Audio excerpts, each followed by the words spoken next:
Tenemos ya nuestra mesa con los maxi abogados, la mesa más esperada del inicio de semana.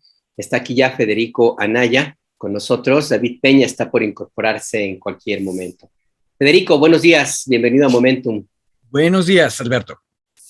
¿Cómo te va? El día de hoy en la agenda tenemos ya algunos temas para comentar con usted y también entre nosotros, por supuesto, y algunos tienen que ver con el trabajo de la Fiscalía General de la República.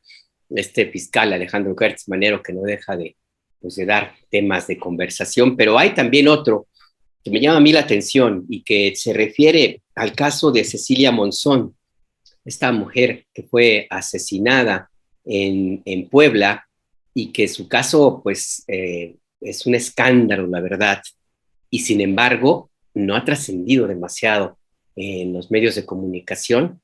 Hay mucho ruido, sobre todo en Twitter, pero fuera de allí yo no lo veo como otros casos, como ocurrió, por ejemplo, con la chica de Bani en Nuevo León.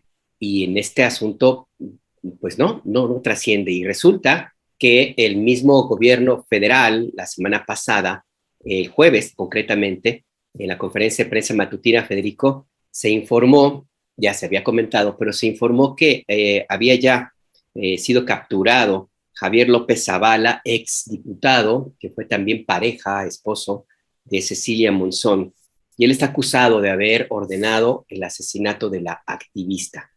Y pues Javier López Zavala, que forma parte del grupo político del Gober Precioso, de Mario Marín, que también está encarcelado, que él enfrenta un proceso judicial por haber ordenado la tortura de Lidia Cacho.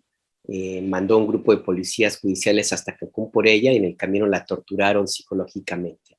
¿Cómo ves este tema, Federico? ¿Qué te dice a ti este caso de Cecilia Monzón y sobre todo el que ahora está acusado de ordenar su asesinato? Mira, a mí lo que me sorprende es precisamente lo que tú dijiste, que ha tenido muy poca discusión este asunto. No es este hombre, López Zavala, un pez gigantesco, como diría el compañero David Peña la semana pasada, cuando tienes un pez grande, pues eso es una buena noticia. Finalmente tenemos a la justicia mexicana tratando de procesar casos relevantes, casos fuertes. Pero tampoco es un pez pequeño, ¿eh? O sea, el que acaba de ser arrestado fue secretario de gobierno de Puebla, con Mario Marín. Y es una cosa medio perversa el hecho de que recordemos las tropelías de Mario Marín, pero no nos acordemos de las más recientes de su entorno. Este hombre pretendió en algún momento dentro del aparato priista poblano ser el candidato a gobernador. Y para resumirlo y facilitarlo, era tan impresentable que no ganó. Ahora, no ganó ni siquiera la candidatura del PRI. Y aquí hay una cosa importante, que capaz de que nos empieza a dar por lo menos una idea de por qué esto no está teniendo más discusión. El problema es que este señor, el ahora arrestado por el feminicidio de su pareja, y por cierto, fíjate cómo una de las notas, por ejemplo, en Publímetro, Puebla, dice, expareja de Cecilia Monzón y sus sobrinos son vinculados a proceso. Es decir, ni siquiera nos dicen el nombre de la persona. De tal manera que a la hora que hagas la búsqueda, si buscas por secretario general de gobierno de Puebla o por el nombre de él, esta nota no necesariamente va a salir. ¿Qué es lo que creo que está pasando aquí? Que probablemente este pez, que no es gigantesco a nivel nacional, pero sí es un pez muy grande dentro de Puebla, su caída, y qué bueno que ha caído por el feminicidio del activista, probablemente va a llamar la atención acerca de las redes de complicidad que en el caso de Puebla cruzaron todos los partidos. Cuando este señor perdió la candidatura priista después del sexenio de Marín en Puebla, alegó que el gobernador priista había traicionado a su partido y le había entregado a Moreno Valle todas las facilidades para que el PAN ganara. Y sabemos que una de las perversiones del gobierno panista de Moreno Valle es que hizo de facto una alianza con la vieja élite priista, ¿sí? Y ahora sí, que solamente el accidente en el que pierde la vida la mujer de Moreno Valle, que le sucede como si fuera heredera dinástica en la gobernatura, fue lo que permitió que hubiera un cambio de partido a Morena. Pero dentro de la misma organización morenista que en este momento está gobernando Puebla, siempre ha habido la duda de si no también el nuevo partido se involucró a nivel de su élite con este tipo de intercambios extraños. Y eso, Alberto, es que salió demasiado complicado decirlo, probablemente nos dice por qué no le estamos dando o por qué la élite no le está dando tanta importancia a este asunto.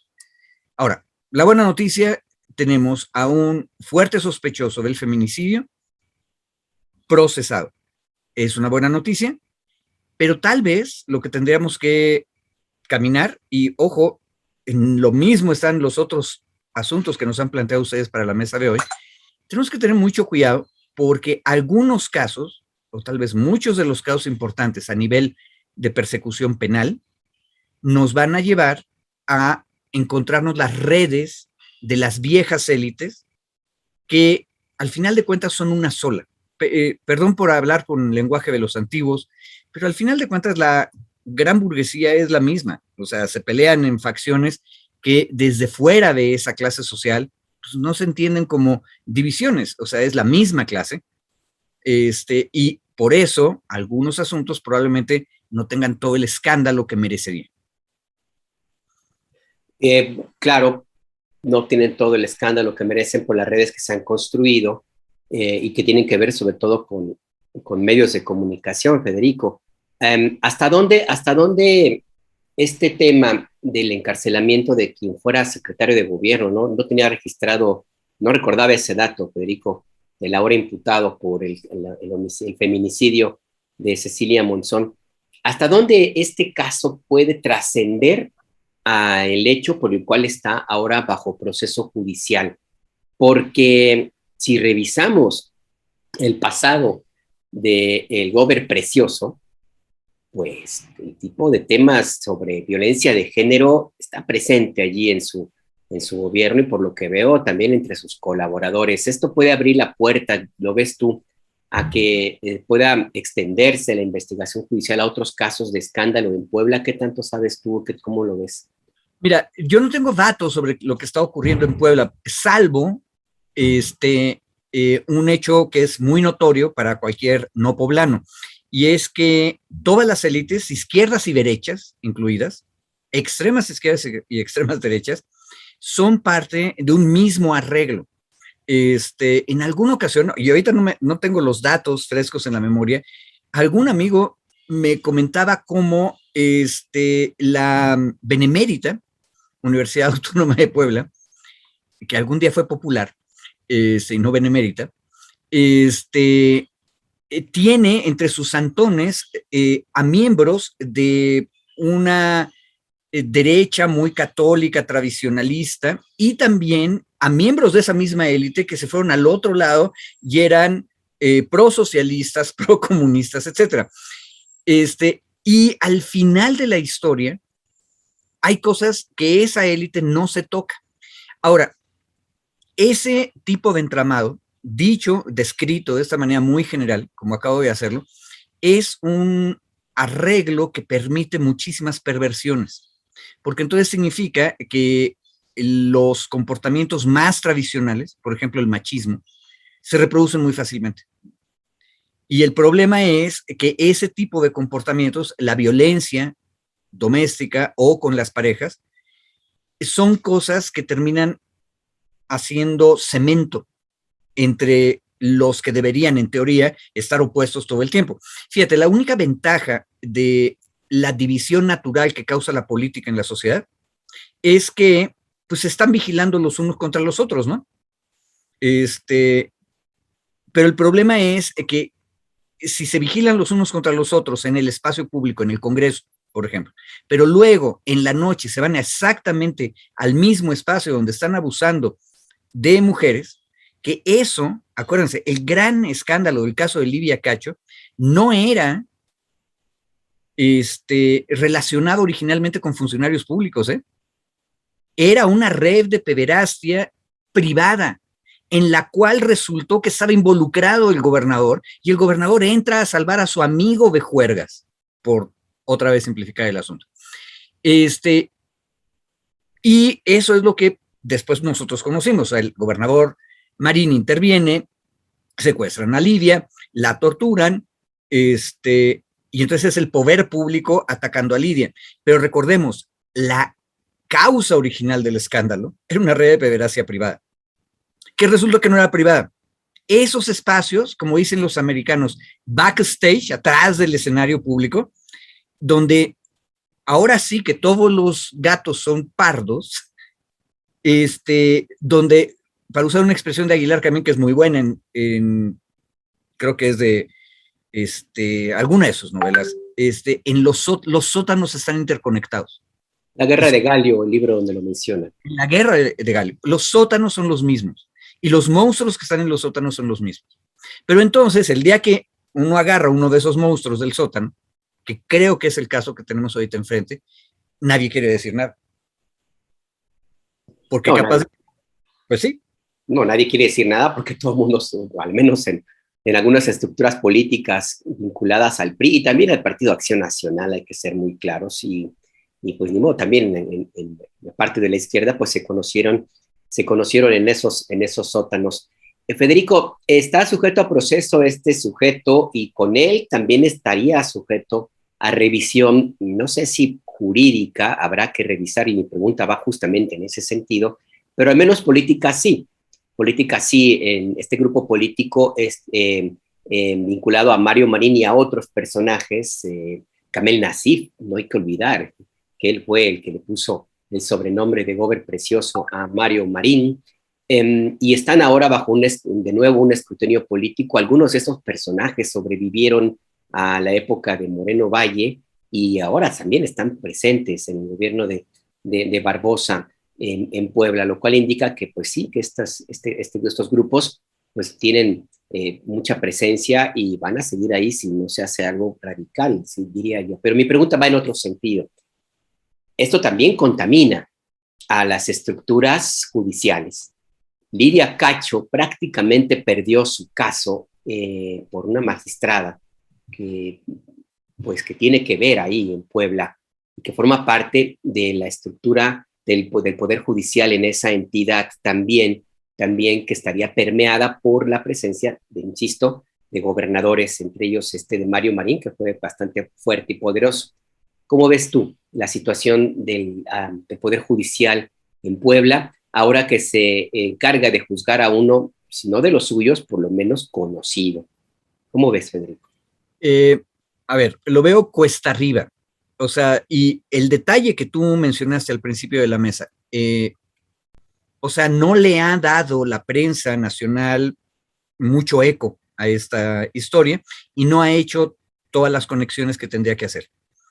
¿Por qué? Bueno, nuestra hipótesis creo que es bastante sensata, porque probablemente al tocar a este miembro de la élite hay el peligro de tocar a todos los que están conectados, y el problema es que todas las secciones, derecha, izquierda, arriba y abajo de las élites poblanas están conectadas. Pues nadie quiere que se diga mucho. Pero precisamente por eso es que es una buena oportunidad. Y creo que lo que tenemos que hacer es empezar a discutirlo, empezar a escarbar. Y esa es una de las virtudes de esta mesa. Entonces, qué bueno que nos dieron el caso y qué bueno que lo estamos discutiendo. Pero creo que habrá que estar pendientes. Porque, a ver, recordemos, yo escribí algo en Rompeviento hace algunas semanas acerca de cómo Lidia Cacho, tú ahorita mencionaste, Lidia tuvo problemas con su caso en Puebla, pero también tuvo problemas a nivel federal.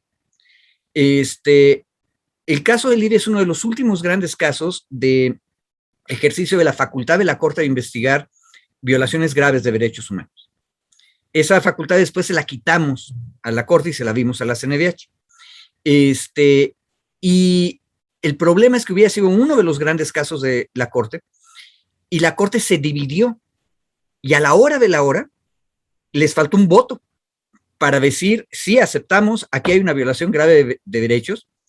Y Góngora Pimentel, cuando ya salió de la Corte, ha seguido escribiendo sobre las memorias de los casos, y dice con toda claridad que Mario Marín hizo una campaña. Y ojo, por cierto, Alberto, habría que checar si esa campaña no la coordinó este señor que ahorita está procesado como secretario de gobierno, para asegurarse. Hablaron con todos los ministros, todos, tratando de convencerlos de que en realidad no había una situación grave. Entonces, tú tienes ahí una élite muy capaz de litigar en lo oscuro, en la gran tenebra, que se va a defender con todo para evitar que todos los escándalos se sepan. Bueno, estemos pendientes, porque a ese tipo de tácticas la solución es exposición y mucha responsabilidad al decir qué es lo que está pasando. Entonces hay que hacer las conexiones. Ojo, a mí lo que me desespera de Puebla es que estamos discutiendo las perversiones y los abusos como que le costó la vida a una compañera, y una inmensa cantidad de problemas gravísimos, materia agraria, materia ecológica, materia de explotación de los mantos acuíferos y las fuentes de agua potable del Valle de Puebla. Eso no lo estamos discutiendo. Y discutimos mucho menos la represión que sufre la gente en la área metropolitana de Puebla o en municipios indígenas. Fíjate cómo todo es perverso. Estallan los grandes escándalos de la corrupción de la élite, y esos, si llegamos a saber un poco más de ellos, nos van a ocultar los otros temas estructurales. Es como si la élite hasta perdiendo gana, ¿verdad? Sí, claro, es obvio. Esta élite política de Puebla, que se parece a las élites de otras entidades con sus características propias. No hay que olvidar que Mario Marín es un representante. Otro representante es este inefable Javier Lozano. Pero bueno, ya está con nosotros David Peña. ¿Cómo estás? Bienvenido a Momentum. ¿Cómo te va, David? Bien, una disculpa, no me había podido conectar, no había pagado el internet, ¿verdad? Entonces tenía problemas con la conexión, pero bueno, ya estoy por acá. Estamos con el tema de Javier López Zavara, no te preocupes. Cuéntanos, ¿cómo ves? Ahijado político de Mario Marín, pero sujeto a proceso judicial por acusado de ser el autor intelectual del asesinato de su expareja Cecilia Monzón, y todo lo que representa juzgar a un integrante conocido, importante, de esa clase político, de ese grupo político tan defenestrado en Puebla, vinculado a violencia de género, en la parte más horrible, más miserable. Pero tú dime, yo le preguntaba a Federico su opinión sobre este caso, y estábamos justo en el análisis de cómo esta clase política, que tiene ya mucha influencia en Puebla, también ha contaminado al Poder Judicial. Y en eso andábamos, David. ¿Cómo ves? Sí, bueno, pues yo coincido un poco con esta parte que alcancé a escuchar de Federico, donde cómo ciertos temas desplazan, por cierta tensión o por lo que sea, desplazan la discusión de otros temas igual de importantes. Pero yo sí me sumaría también a las voces que han colocado el caso de Cecilia Monzón como un caso, digamos, paradigmático de justo una radiografía de esa clase política. Cómo ella, habiendo denunciado ya, digamos, previamente ante un juzgado cómo estaban las condiciones de la relación, no hablaban de violencia en términos penales, pero sí ya en el ejercicio de la guarda y custodia de la niña, de una hija que tenían en común ellos, y el régimen de visitas que establecían, temas de pensión alimenticia, que es una forma de violencia económica también, en contra de las mujeres. Ella había hecho esas denuncias ya, digamos, interpuesto en el marco de la pensión alimenticia, del juicio que se llevaba por pensión alimenticia, había interpuesto ya estos recursos para señalarle al juez que López Zavala, este ex candidato priista al gobierno de Puebla, pues estaba incumpliendo con sus obligaciones alimentarias. En ese ahí me parece importante hacer un paréntesis. Se ha estado discutiendo en semanas recientes, bueno, en meses, ya llevan varios meses, desde el año pasado, en el 21, cuando estaban las candidaturas para el periodo pasado, para la elección pasada, digamos, del 2021, esta necesidad de suscribir otra 3 de 3, además de la que tiene que ver con conflictos de intereses y transparencia y tal, una 3 de 3 que estuviera ligada a la no violencia en contra de las mujeres. En esa propuesta de sociedad civil que ha sido recuperada y que fue recuperada por el INE, ya ven, por el INE, luego que nada más nos toca tirarle al INE, ahí recuperó muy bien el INE, estableció un protocolo, unos lineamientos, perdón, en donde recuperaba justo que las candidatas y los candidatos, digamos en términos generales, las personas candidatas, tuvieran que suscribir de motu propio, es decir, de propia voluntad, esta 3 de 3 en donde no tuvieran antecedentes de violencia, sentencia, digamos, por un delito relacionado con violencia de género, no tuvieran adeudos de pensión alimenticia, que eso que me parece importante, por eso lo traigo a colación, o bien que se regularizaran con los adeudos de pensión alimenticia y que no tuvieran antecedentes de violencia política de género tampoco en el marco de otros procesos o de ejercicios del servicio público. Entonces, este impulso que se lanzó desde sociedad civil, desde diferentes, desde luego el movimiento feminista, diferentes movimientos a nivel nacional, logró presionar para que el INE estableciera estos lineamientos. Hoy hay en el Congreso de la Unión varias iniciativas presentadas para, normar esto, para pasarlo a la ley, que no esté solamente en los lineamientos, sino que esté en la ley. Cierro este gran paréntesis. ¿Por qué es importante? Justo porque casos como este, donde vemos que es una figura pública, una figura política, que tiene una presencia que debería de mantener cierta ética y cierto compromiso, digamos, ética en su conducción pública, pero también en su vida privada, y que, pues en este caso vemos no solo que cometía actos de violencia en contra de su propia hija al negarle la pensión alimenticia, sino que, según las investigaciones de la Fiscalía que se dieron a conocer, pues ordenó el asesinato de su ex esposa por 20,000 pesos. Digamos, en esta lógica de la vida no vale nada, 20,000 pesos fue lo que, según está diciendo la Fiscalía, pagó esta López Zavala para asesinar a su expareja, a su ex esposa.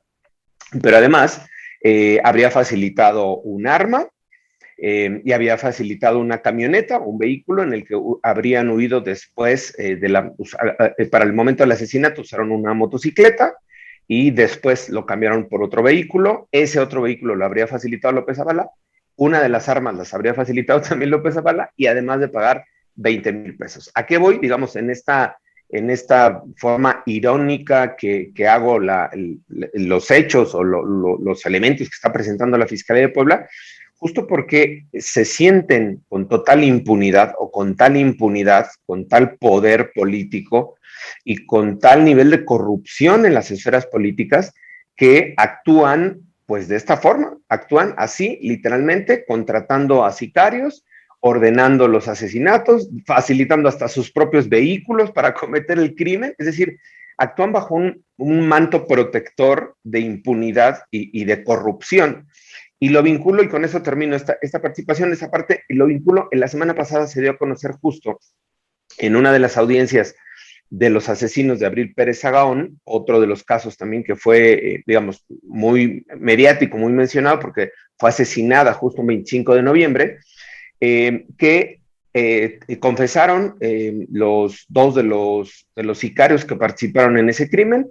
Los dos sicarios señalaron a su ex esposo como quien los habría contratado. A uno de ellos les dio 5,000 pesos para participar en el asesinato de Abril Pérez Zagaón. Entonces, justo este tipo de personajes, en el caso de Abril, era el ex director, ex CEO de Amazon y ex CEO de Electra, de los altos directivos de estas empresas, y que igual, repito, digamos, al mismo patrón, actuando bajo el mismo manto de impunidad, de protección, de omnipotencia, deciden y ordenan el asesinato de sus exparejas. Por eso creo que el caso, además de que fue resuelto pues relativamente rápido, en 10 días, una cosa así, digo, para la justicia en México es un pinche récord express, ¿no? Porque para resolver un caso en 8 o 10 días, o sea, no es nada común en México que eso suceda. Entonces, me parece que hasta aquí, hasta donde se tiene la información, hay información suficiente que relaciona a López Zavala con los ejecutores materiales. Hay una persona que todavía no está detenida y con esta detención pues veríamos si se arma completamente el rompecabezas en el caso, pero insisto, es importante porque sí es una muestra también de que pues estas personas que se creen intocables o que se creen pues sí, que se sienten todavía cuidadas por este esquema o por este sistema de corrupción y de impunidad, pues pueden ser no solo tocadas, sino detenidas y encarceladas. Sí, y en un tiempo, como tú bien dices, David, pues récord para los estándares de la procuración de justicia en nuestro país, y habrá que ver lo que siga en adelante, porque esta es una parte del proceso judicial. Las sentencias se emiten ya ante los jueces. Depende mucho de cómo se presenten los expedientes y las pruebas, más en un sistema oral como el que tenemos ahora, pero también de última los jueces tienen muchísimo que ver ahí. No sé si quieras comentar algo más sobre este punto, Federico, o pasamos ya al siguiente. Tú dime. Solamente una cosa que a mí me preocupa. Ahorita hice la cuenta. Mario Marín salió de la gobernatura en enero del año 2011, es decir, hace más de una década, hace 11 años. En ese tiempo, el que era su candidato y pierde la elección, ha tenido tiempo, ahorita está preso, pero en estos 11 años, primero dijo que Mario Marín había traicionado al PRI y había entregado el poder a los panistas de Moreno Valle. Entonces me puedo imaginar perfectamente que este hombre, que tenemos todas las señales de que efectivamente era un violentador de su pareja, se convirtió en el sentido religioso de la palabra, a la democracia, porque había sido traicionado, ¿no? Entonces, uno se imagina un contexto en el cual una abogada, que fue la víctima del feminicidio, que estaba empujando los derechos de las mujeres víctimas de violencia, presentando casos y siendo una activista seria, de pronto se encuentra en el espacio social con este hombre que viene exactamente del otro lado, ¿no? O sea, del gobierno de Mario Marín, pero convertido en el sentido pseudo-religioso de la palabra a una especie de crítico del gobierno porque fue traicionado, supuestamente. Esto que acabo de decir es una situación de riesgo gravísima, ¿sí? Y nos dice mucho acerca de la perversión de la élite. Incluso los sectores que van perdiendo en la grilla, en la política de la élite, pueden hacer muchísimo daño, porque siguen siendo depredadores. O sea, creo que tenemos que meter la dimensión tiempos. Es una década completa. Son 3 gobernadores. Moreno Valle, su mujer que le sucedió, y ahora Barbosa. Y sin embargo, el secretario de gobierno se seguía comportando igual. Ese es el indicio que tenemos. Y lo terrible es que en una de esas, como el señor puede, ya estando preso, empezar a soltar la sopa de todas las cosas que conoce, pues capaz de que el sistema lo deje en la impunidad. Yo creo que ese es el riesgo más grave. Claro, pero sí. No. Es la mejor forma de cerrar. David Peña, si te parece, a reserva de que tú quieras añadir algo más sobre el caso Puebla, me gustaría que abordáramos ya el otro tema que está en nuestra agenda de conversación para esta mesa, que tiene que ver con la Fiscalía General de la República, que aparentemente viola las propias normas internas y las leyes, como el Código Fiscal de la Federación, y armó un caso en contra del empresario Ernesto Álvarez Murphy, a quien acusa de supuesta defraudación fiscal equiparable. Al parecer, la Fiscalía General de la República obtuvo de una forma irregular pruebas que no fueron debidamente procesadas, y con eso presentó un caso ante los tribunales, ante los jueces, y ahora este empresario, que por cierto, pues se le conoce como cercano a Angélica Rivera, la ex esposa del expresidente Enrique Peña Nieto. ¿Cómo ves tú este tema, este caso, ese modus operandi de la Fiscalía General de la República, ahora con el añadido de la forma de ser y de entender la Procuración de Justicia muy parecida a 1960 que tiene el fiscal Alejandro Gertz, David? Sí, mira, yo vincularía los dos casos, justo para cerrar el de Cecilia Monzón, que colocaba yo, lo ponía yo en el chat para hacer este análisis, más digamos que de la actuación de la fiscalía, de cómo hizo la investigación, esto que colocaba Federico justo sobre las redes de poder, las redes de complicidad, de corrupción, que siguen presentes en México, que siguen vigentes en México, que se están combatiendo en algunos niveles, que en otros no se han combatido nada y que en algunos ahí va más o menos algunos cambios.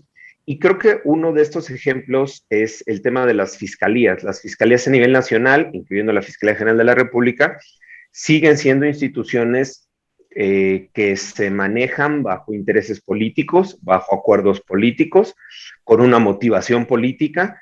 Y por eso el caso de Cecilia Monzón, ya, digamos, era relevante colocarlo, justo porque pues tocaba fibras también políticas, de intereses políticos, y se resolvió, o hasta donde tenemos conocimiento, se avanzó para resolverlo relativamente rápido. Incluso en contra de esas propias redes de intereses políticos o familiares o de negocios que estuvieran involucrados. Y vinculo este asunto justo con el que nos estás colocando, Alberto. Se da a conocer en una investigación de la revista Proceso el fin de semana, justo que una de las investigaciones que estaba llevando la Fiscalía General de la República contra este empresario por defraudación fiscal, pues fue integrada con múltiples errores en la formalidad para hacer las investigaciones. Es decir, la Fiscalía General de la República no solicita la información por los canales legales. Cuando solicita información sobre los adeudos fiscales de este empresario, un juez de control le dice: tienes que especificar para qué quieres esa información, para que yo te la pueda autorizar, para que se pida por el secreto bancario y por el secreto bancario y por la protección de datos de esta persona, pues para que yo te pueda dar la información, tienes que especificarme para qué la vas a usar. La fiscalía la utiliza para para otra finalidad de la cual fue justificada ante el juez de control, y en esencia, arma una acusación una imputación primero en contra de esta persona, de esta empresa y del empresario, a sabiendas, creo yo, es la presunción de lo que nos da la revista Proceso, a sabiendas de que la investigación estaba mal hecha. ¿Eso en qué se iba a traducir? Pues que a la larga, en el paso del tiempo, pues la investigación se iba a caer, y que es justo lo que ocurrió. Se gana un amparo, esta persona obtiene un amparo, justo señalando que los actos de investigación que había realizado la Fiscalía General de la República, pues eran actos que no se ajustaban al marco legal. La pregunta es, ¿realmente son tan incompetentes, incapaces en la Fiscalía General de la República para integrar una investigación así, a sabiendas de que estaba mal hecha? O, y aquí entra el segundo punto que tiene que ver con las relaciones, o intervino de nueva cuenta un interés personal de negocios del fiscal carnal para sus carnales, ¿no? Del fiscal que está administrando o dejando de impartir justicia para su grupo, para sus grupos de amigos y conocidos, familiares. Y esta segunda pregunta de si es o si fue a propósito, surge precisamente cuando se hace la revisión de que hace años este empresario tuvo una sociedad justo con Gertz Manero cuando él estaba como administrador de la Universidad de las Américas. Entonces, si hacemos, digamos, sin ser cizañosos en este espacio con el fiscal Gertz Manero, pero pues hay cualquiera de las dos respuestas a estas dos preguntas son preocupantes. Creo, e insisto, creo que la segunda sería más preocupante aún, que por favores o por acuerdos políticos o de negocios, pues el fiscal Gertz Manero, así como actúa en contra de unas personas, y creo que es el otro tema que también vamos a colocar, por intereses propios, pues por esos mismos intereses actúa en sentido contrario, exonerando, digamos, sutilmente a otras personas que están sujetas a investigación. Federico, vamos a ser cizañosos. Si David no quiere, tú y yo sí. ¿Cómo ves este caso, este tema del fiscal y ahora contra un empresario que resulta que era su socio? ¿Tú cómo lo ves? No, a ver, no solamente eso, a ver, yo no entiendo qué es lo que está ocurriendo en ese caso, pero estoy fascinado porque con que quien nos esté escuchando meta el nombre del acusado, Ernesto Álvarez Murphy, Alarcón, y va a encontrarse una serie de enredos que nos llevan hasta el año 1986, ¿sí? Es decir, buenos 40 años en el pasado. A ver, ¿qué tipo de asuntos pueden durar tanto? Bueno, los clásicos, los que yo conozco, son los agrarios, porque la tierra sigue ahí, los campesinos seguirán ahí luchando por ella. Pero los otros asuntos que duran tanto tiempo son los asuntos de las grandes herencias de la gran élite mexicana, que aquí yo sí siempre diré que no es la gran élite mexicana, es novohispana. La gran criolla no ha cambiado nada en estos últimos 500 años. Y sus maneras son las mismas. Ustedes pueden encontrar en libros de historia, en crónicas, pleitos de familia que pelean por herencias durante décadas, a veces casi siglos, ¿sí? Bueno, lo que está detrás de todo este asunto es eso, un pleito por una herencia de una de las grandes familias de la gran élite mexicana. Y ahí aparece lo que nos dijo David, una conexión entre una de las partes de ese pleito sucesorio y el actual fiscal general de la República. Entonces, lo que es un horror es que el fiscal esté metido en cosas que le interesan a él en lo personal o que le interesan a socios cercanos de él en su espacio personal. Eso está mal de entrada.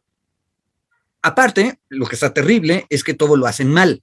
O sea, el escándalo procesal es que no hicieron correctamente las cosas, pero si ustedes ven la nota de Proceso, que en este caso Proceso está recuperando parte de sus viejas facultades periodísticas porque nos está señalando las contradicciones del actual. Que ahí trae jiribilla también, porque No, sí, ¿no? Scherer, Hertz, acuérdense de todo el sainete y el pleito que trae, ¿no? Pero bueno. Ahora, una cosa, la virtud de que estén peleados es que hasta Proceso puede regresar de la tumba en la que estaba y ofrecerle a la sociedad datos duros acerca de las metidas de pata del funcionariado.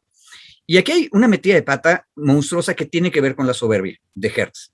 Su segundo a bordo, Ramos, hace todo el trámite, lo hacen bien, le piden autorización al juez para intervenir en unas cuentas, pero el juez les dice, me tienes que decir qué fue lo que hiciste con eso, y resulta que no lo hicieron. O sea, es como, te pido permiso para hacer una investigación que implica romper la intimidad de un privado. El juez les dice, hazlo, porque me has dado indicios de que tienes algo que investigar, pero avísame cuáles fueron los resultados de tu investigación. Y resulta que el que pidió el permiso no le informó nada al juez y luego ya ante otro juez andaba acusando. Eso está mal, porque entonces significa que tú puedes haber hecho completamente mal tu investigación. El juez que te autorizó a investigar en la intimidad de un ciudadano no se enteró nunca qué fue lo que hiciste, y luego otro juez es el que va a recibir esas pruebas tal vez mal habidas, ¿sí? Entonces, fíjense cómo Hertz lo que hace es pervertir el sentido del nuevo sistema para seguir haciendo lo que siempre han hecho. Y a mí, Alberto, lo que me espanta es, podríamos ponerles gorgueras blancas del siglo XVI y ponerles espadas a los marqueses peleándose en los callejones, y es exactamente la misma actitud. Es la vieja élite peleándose por las grandes herencias. ¿Y los grandes problemas dónde están? Nadie sabe. ¿Sí? No, Federico, los grandes problemas sí están. O sea, los grandes problemas los vemos, los leemos a diario, los escuchamos las noticias. Ahí están los grandes problemas. El tema es que Hertz, uno, Como no tiene intereses económicos ni de familiares en ninguno de esos grandes problemas, en las masacres, en las desapariciones, en el robo de los contenedores, ahora esta nota de Manzanillo que salió de los 20 contenedores con oro y plata, ya parecía piñata esa cosa, ¿no? Que estuvieron 10 horas ahí saqueando los contenedores. Como el fiscal no tiene intereses en esos contenedores, pues no se mete a la investigación. O sea, simplemente el fiscal se mete solo a lo que el fiscal le interesa, no a los grandes problemas, deja de grandes, a los problemas de procuración de justicia y de violencia que se viven en el país, que sigue la escalada y que siguen masacres, enfrentamientos, todo. Pues simplemente el fiscal solo sale en sus notitas ahí, hablar de los casos, insisto, que a él le interesan, le llaman la atención, ya sea para perseguir, que creo que es el siguiente comentario que vamos a hacer, o para exonerar vía pues estos acuerdos y compadrazgos. Entonces, este lastre de la fiscalía, que no nos cansaremos en señalar desde este espacio, hay un coro de voces que se han sumado ya a la crítica de la actuación del fiscal. Justo viendo a Proceso, la portada de Proceso, si tienen la oportunidad de verla, es una cosa bastante, digamos, dura, digamos, en la forma en la que se presenta al propio fiscal, ¿no? Este coro de críticas, pues seguirá el coro, pero mientras no le llegue algo de información o algo que al presidente haga dudar, pues va a seguir el fiscal ahí sosteniéndose, increíblemente sosteniéndose, injustificadamente sosteniéndose y lamentablemente sosteniéndose para la Procuración de Justicia en México.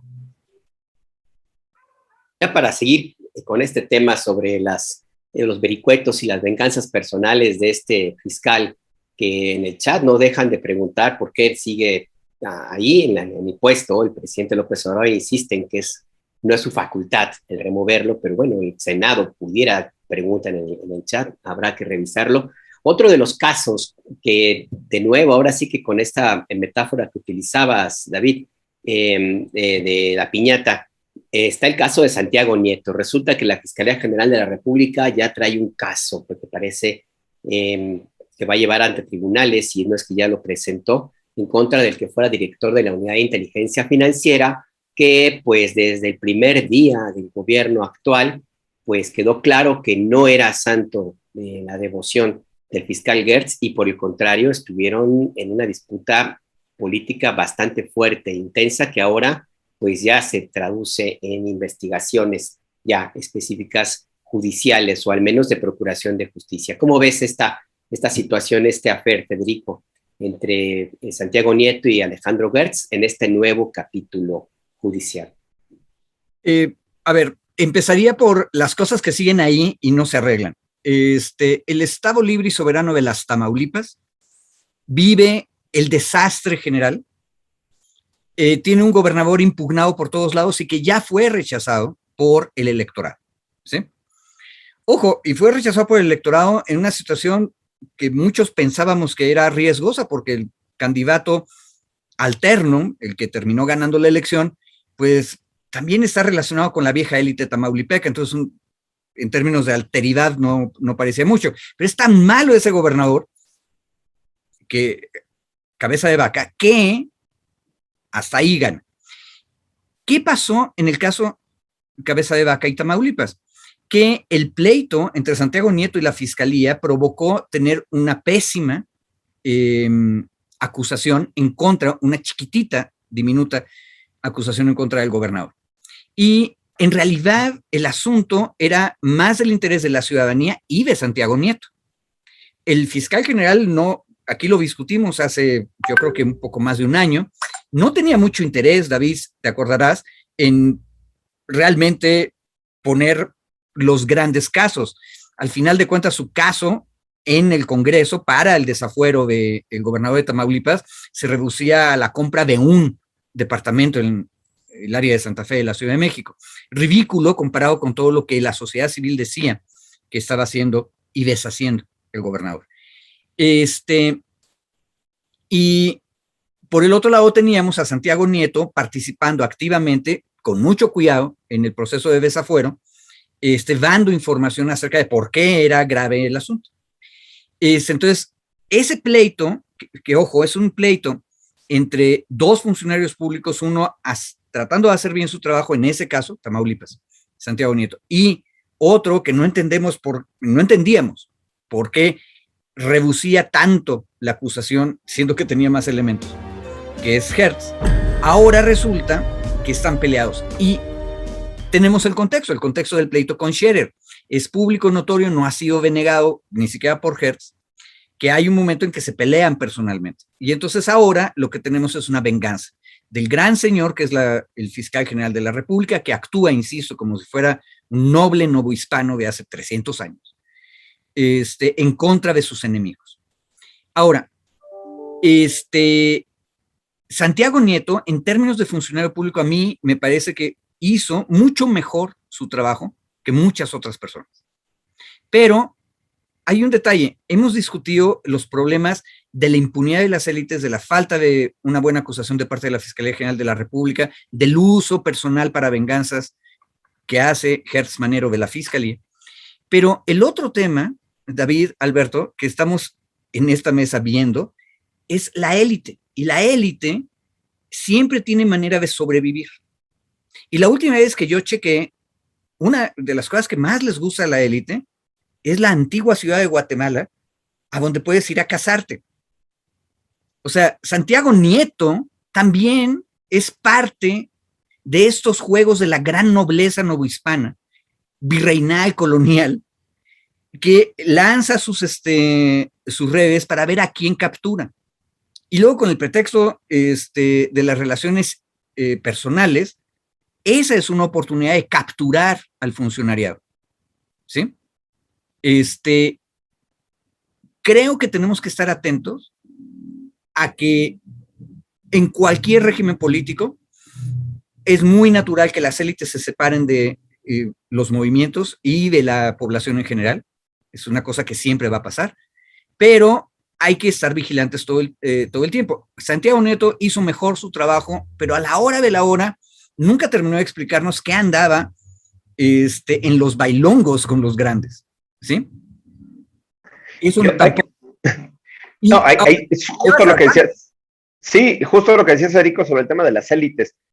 Carmen Meyer pregunta, hace un comentario en el chat y dice, y lo preocupante es que ningún partido cuestiona a Hertz, justo porque es funcional al sistema. Hertz es funcional a esas élites, a esos grupos de poder, porque Hertz ha estado con los priistas, con los panistas, ahora con los morenistas, y entonces le es funcional al sistema, al funcional de estos tres partidos políticos, independientemente de la ideología que tenga cada uno de ellos. Negocios son negocios, y ahí tiene la misma coincidencia de tú te vienes para acá y nos cuidas y nos proteges. Por eso, pensando que podría haber una ola de críticas y una corriente para cuestionar al fiscal, no la hay desde la clase política. Es entendible, entre comillas, de Morena, pues porque mientras el presidente no le quita la bendición, pues Morena tampoco va a estar ahí golpeteando, digamos, ¿no? Como parte de esta estructura del gobierno. Pero del PRI y del PAN, pues porque les resulta funcionar. Un fiscal de ese tipo, pues les resulta funcionar a empresarios, a políticos que no los toca o que los toca así como en este caso suavecito, ¿no? Que los mal toca para que puedan salir y librarla. Y con esto yo hago una joya que me pareció de la nota que publica el semanario, en donde se inicia esta carpeta de investigación una de las carpetas de investigación contra Santiago Nieto, no voy a dar todos los números, digo toda la nomenclatura, pero es la 84-2019, e inicia la carpeta de investigación, y aquí me parece importante, justo por esto que yo decía en el comentario anterior, de que los problemas están, pero simplemente el fiscal pues no se entera, o parece que no se entera. Pues aquí nos damos cuenta en esta carpeta de investigación que sí se entera el fiscal, y dice la carpeta de investigación cuando se inicia: se conoció a través de notas periodísticas publicadas en las páginas electrónicas de medios de comunicación que servidores públicos adscritos a la Unidad de Inteligencia Financiera, dependiente de la Secretaría de Hacienda y Crédito Público, dieron a conocer información a la que han tenido acceso, en la que se establece que se solicitó a la Comisión Nacional Bancaria y de Valores el congelamiento de cuentas abiertas a nombre de Emilio Ricardo Lozoya Austin, ex colaboradores y familiares de este. Posteriormente informaron que ya habían sido congeladas esas cuentas. Y termino la cita. ¿Por qué yo decía que es una joya?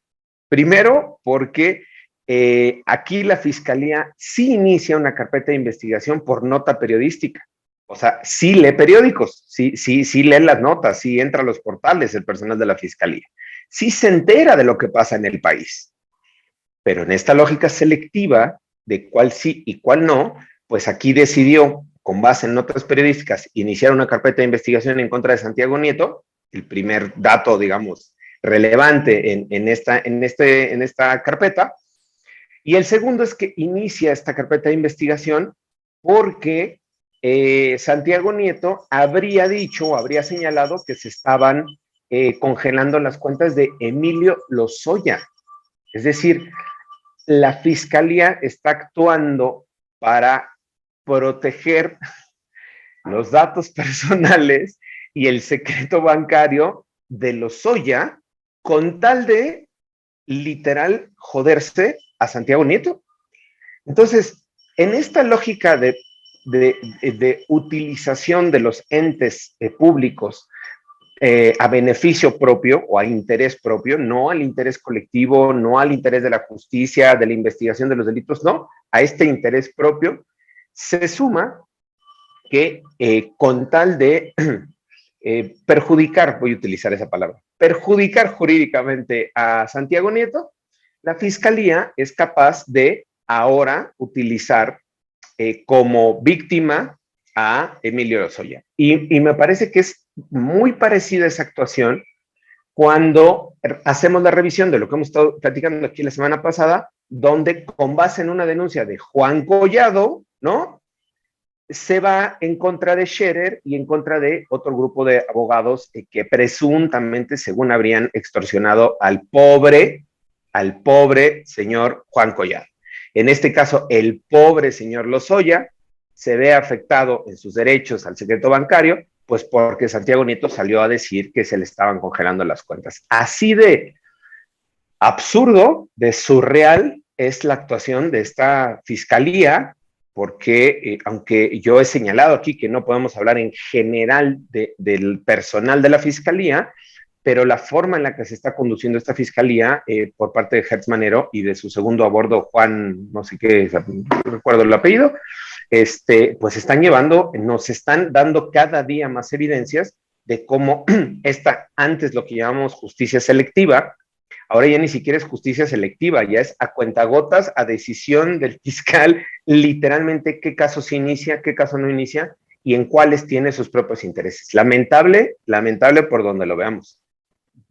Pues sí, lamentable, y lo más difícil de entender, pues es que el presidente López Obrador, al menos públicamente, mantiene el respaldo a la actuación del fiscal Alejandro Gertz. Y para cerrar una reflexión final de ambos, les quiero pedir, yo recuerdo, creo que fue en la revista, para seguir, ni modo, la revista Proceso, donde se publicó que hubo una reunión entre la esposa de Julio Scherer Ibarra, que fuera consejero jurídico en la presidencia, con Beatriz Gutiérrez Müller, donde básicamente le advirtió, el mensaje para el presidente López Obrador fue: ahora, a propósito de la actuación del fiscal Alejandro Gertz, ahora es nuestra familia la perjudicada, se refería.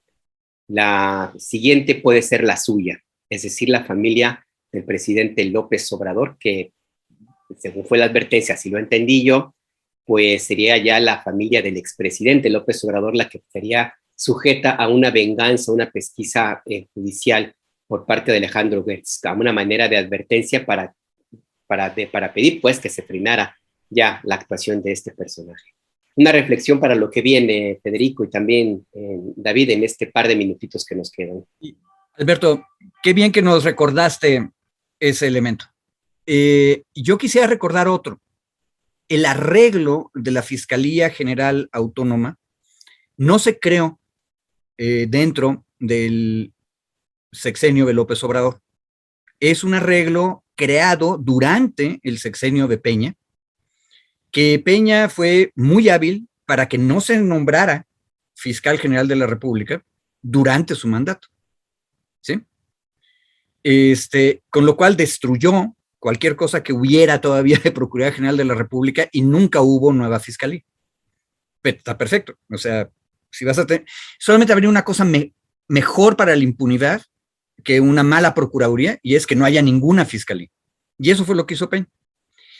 Y con el arreglo que negociaron los priistas, panistas y perredistas del Pacto por México fue que se eligió a este fiscal. Y ese fiscal no es, y lo he dicho 20 veces en este espacio, no es el fiscal que hubiera preferido López Obrador. La pregunta es, ¿por qué quedó en la terna? Pues porque López Obrador no ganó todo en 2018 y no ganó el Senado. Entonces, si hubiera mandado 3 Bernardos Batis dentro de la terna, porque López Obrador lo dijo durante años, que su candidato para fiscal general de la República era Bernardo Batis. Si hubiera puesto los 3 nombres, Bernardo Batis, era seguro que le rechazaban el nombramiento.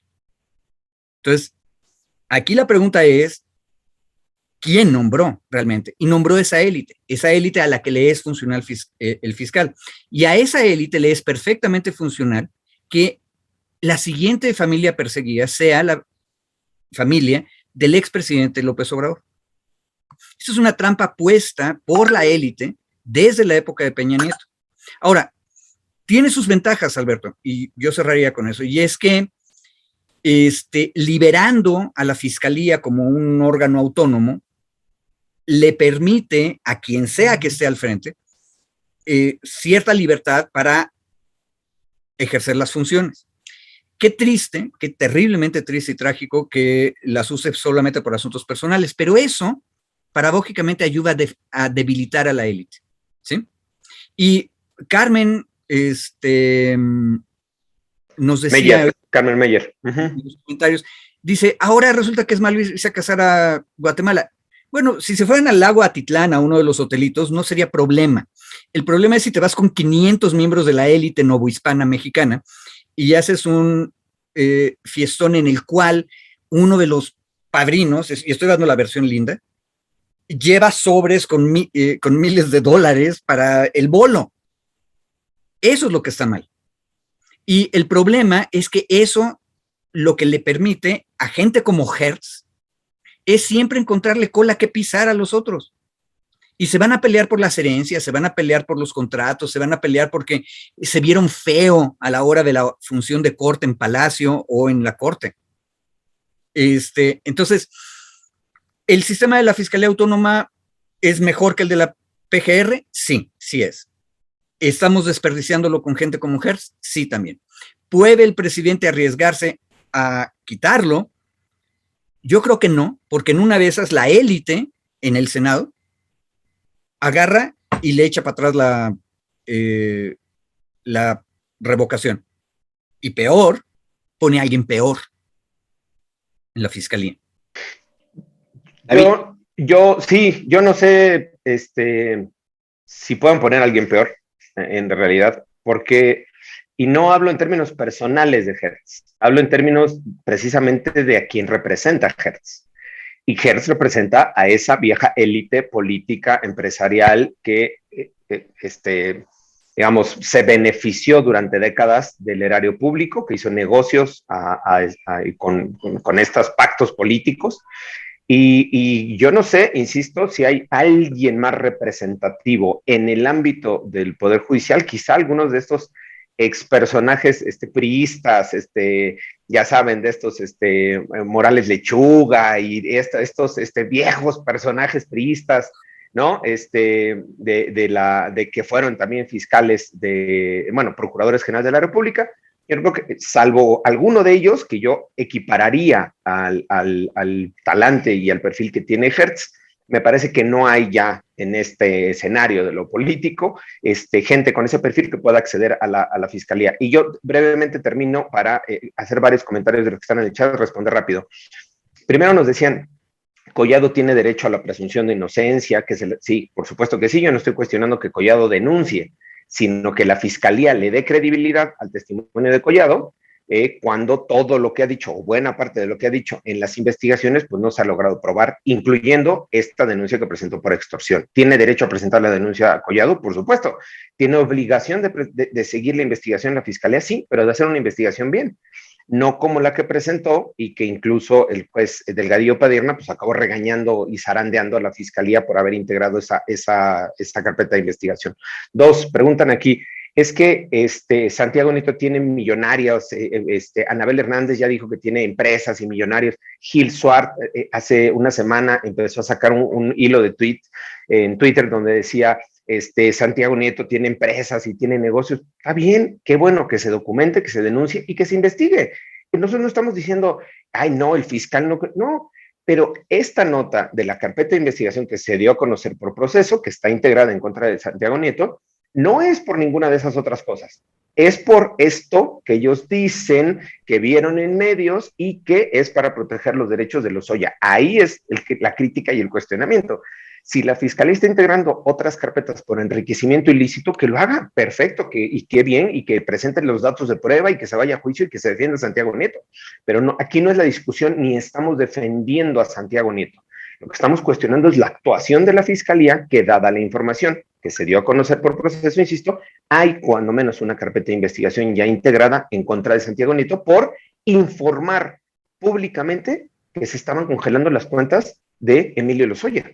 No por alguna otra actuación, por informar públicamente, según lo que dice la carpeta, porque así se inició la carpeta a partir de notas periodísticas. Entonces, termino ya con eso. Creo que hay varias preguntas todavía que se quedan en el chat, pero bueno, ya aquí ya saben que nos cortan luego el tiempo, ¿verdad? Y nos tenemos que ir. Vale, no, pues el tiempo, por supuesto, siempre está en contra nuestra. Ya saben ustedes que son muy bienvenidos. Y pues sí, quedan muchísimas preguntas. No solamente en el chat, también nos quedan muchas reflexiones que quisiéramos compartir, pero habrá tiempo, porque yo tengo la impresión de que el señor Alejandro Gertz Manero ahí va a seguir, y también toda esta crítica, este debate, y pues tendremos oportunidad de revisarlo. Por lo pronto, les agradezco mucho, David Peña, Federico Anaya. Un abrazo. Gracias, Alberto. Saludos a todas y a todos en el chat. Hasta luego, cuídense.